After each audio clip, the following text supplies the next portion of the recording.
Hello， 大家好，这里是工人的店。我们今天呢测试的这颗吸盘呢，它的宽度9.2公分左右，直径呢差不多是17公分，是小小的一颗。那我们今天是以比较凿面的瓷砖来做测试。按一下就开始吸了。那它吸力的话是110公斤。这是迷你型的，然后2下就退吸。等于说这个凹凸面都可以吸得起来。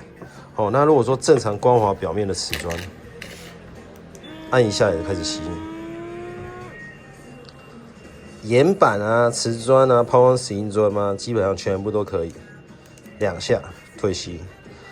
然后背面采用的是菱格纹，然后最大吸力是110公斤。有兴趣的朋友欢迎私讯工人的店。现在价格啊980块，要买要快。